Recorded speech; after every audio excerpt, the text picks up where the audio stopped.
Ladies and gentlemen, about 2 days ago, the Republic of Kenya was hit with breaking news that took place in the streets of Nairobi. Lawyer MATHEW Kyallo was assassinated in the streets of Nairobi in cold blood. Now, in the last 48 hours, the DCI have been on the rush to try and establish the last moments of the renowned city lawyer and who might have really wanted Bob killed. Now, getting down to the current details that have been shared by the Bureau, or let me say the Directorate of Criminal Investigation, in regards to tracing the last moments of the murdered lawyer. One moment has been critical in the establishment of this investigation.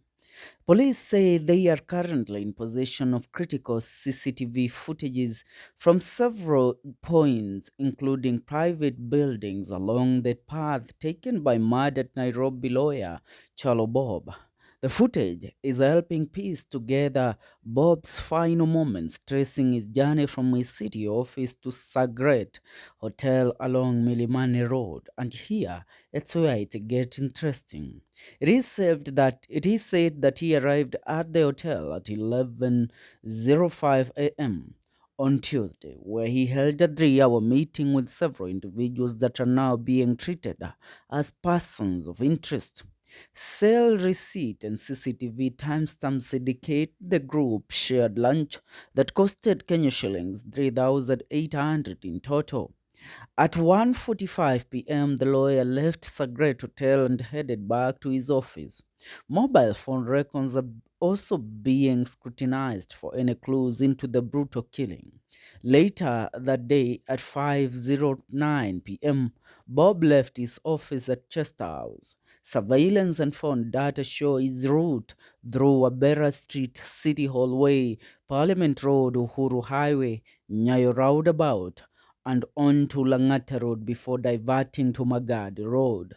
He was just minutes from his Boyani home in Karen, where assailants were trailing him, struck with chilling precision. Judging by the nature of that stretch of Magad Road, it's evident the assailants intended to strike here.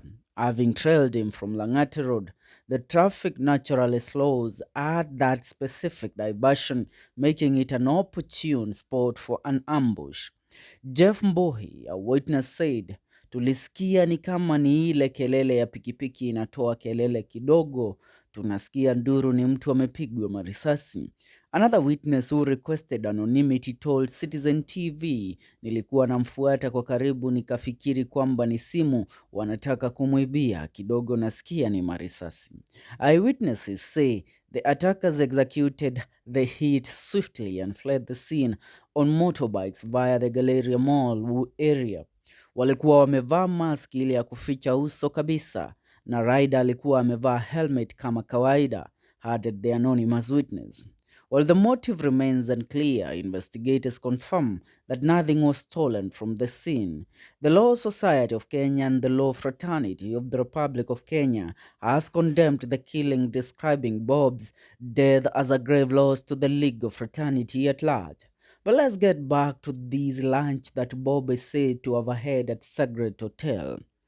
According to the DCI, they have assured Kenyans that they will leave no stone unturned in this investigation.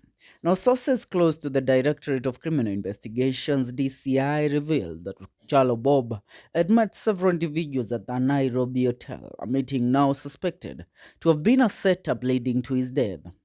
Investigators are actively pursuing those who shared the lunch table with the slain lawyer, believing that the encounter could have been could hold vital clues to unmasking his killers. Bob, a respected lawyer and academic, was gunned down along Magadi Road in what authorities believe was a careful, orchestrated assassination. The killing sent shockwaves through the legal fraternity, with colleagues describing him as a principled advocate who often handled high stakes cases. His sudden death has not only rattled the profession but also heightened public concern about the safety of outspoken professionals in the country.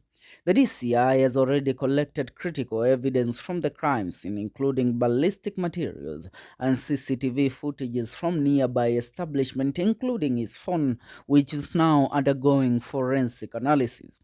Detectives are now piecing together his final hours, reconstructing his movement from the time he left his office to the fatal ambush. The lunch meeting has emerged as a focal point in this timeline. Authorities have appealed to the members of the public who might have information regarding the people who met Kyallo Bob that day to come forward. Now, getting down to some certain speculation going around on social media is in regards to a certain case that Kyallo Bob was involved in. One Captain Kongo Muigai, a cousin to Uhuru Muigai Kenyatta, the former president of the Republic of Kenya, has been in a battle between him and the KCB Bank of Kenya, where he had accused the KCB Bank of turning to bribing high court judges back in the year 2009, so that they would rule in the favor of KCB Bank in a case that involved Captain Kongo Muigai versus the KCB, where a property worthy 3 billion Kenyan shillings was at stake. The property, which was auctioned by KCB at an amount of 70 million back in the days, is currently what Captain Muigai has been fighting for. But one thing remained critical: the evidence and a press conference that was given by Captain Kongo Muigai in regards to this case, where he pointed out and called out some names of judges in the Republic of Kenya who now even serve as the Supreme Court judges of the Republic of Kenya, where he said that these judges had been given an amount of $2.5 million, which was equal to 825 million Kenyan shillings, to rule in favor of KCB Bank, which they did. It is said that a ruling of the said case was given by the then High Court Judge Martha Koome, who is currently the Chief Justice of the Republic of Kenya, and this ruling is said to have taken place back in the year 2009. Bob Kyallo, the lawyer that was assassinated, was named as the key figure who established all this corruption within the judiciary of the Republic of Kenya by Captain Kongo Muigai.